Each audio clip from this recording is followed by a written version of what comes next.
During these few days that lead up to Christmas, we're looking together at 4 passages in the prophet Isaiah, in which he predicts someone who is to come. Here, we're looking at chapter 9, verses 1 to 7. Now, to live in Galilee in the 8th century BC, when Isaiah lived, was about as secure as living in the Low Countries or Poland in the 20th century.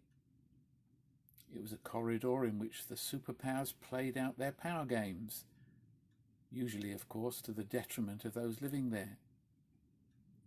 When the prophet speaks, then, it's a fair description of their lives to speak of them as walking in darkness, living in the shadow of death, and to refer to the experience of foreign yoke and oppression. Those who lived through those days knew the outworking of the social disruption caused by sin, where might is right and the weak go to the wall. Hope, then, for such people might be captured by the description of enemies utterly overthrown, of light at the end of the tunnel, and supremely of a harvest enjoyed, but not plundered.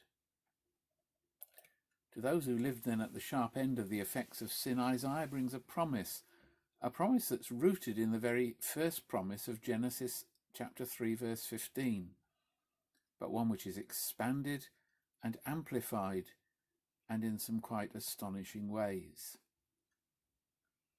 So Isaiah commences with a reaffirmation of the promise of a child born to be a conqueror.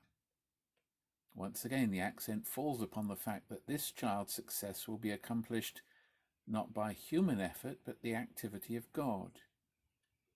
And again, his success is viewed as final. His rule will be eternal. He will bring no temporary lull to the ravages of sin. His victory will be final and enduring.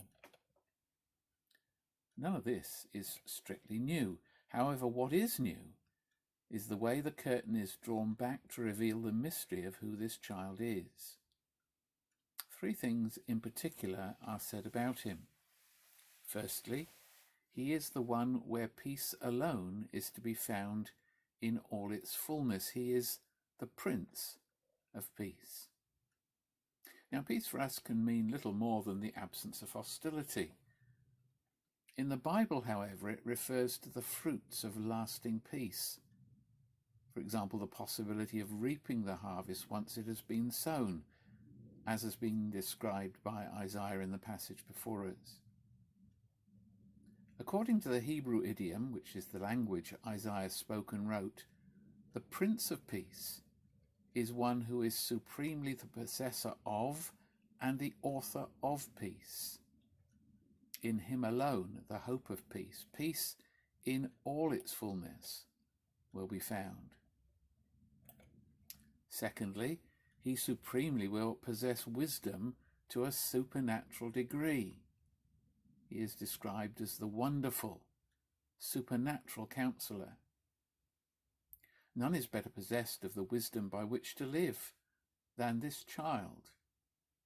As a guide, he will be unsurpassed. And thirdly, he is himself God. The previous qualities are his precisely because, being God, he is unique. This is expressed by 2 different word pictures here: mighty God and everlasting Father. The former pointing to his inherent power, the latter to his enduring tenderness towards his children. Thus the victory is secure because God will be born as a woman's child and defeat, as Cardinal Newman once said, in man for man, the foe. Only by such a self-appearing and a self-denying intervention of God can the certainty of victory be established, the eternal hope of peace be secured, and the human predicament be fully addressed. And so simply we should listen to Jesus, for it is he of whom the prophet speaks, as the one in whom alone, amid all the claims of human wisdom, divine truth is to be found. Such is the challenge of Isaiah's promise of the Messiah. He calls his hearers, and therefore he calls us, to approach the Christmas season with a sense of awe and a willingness to listen and respond.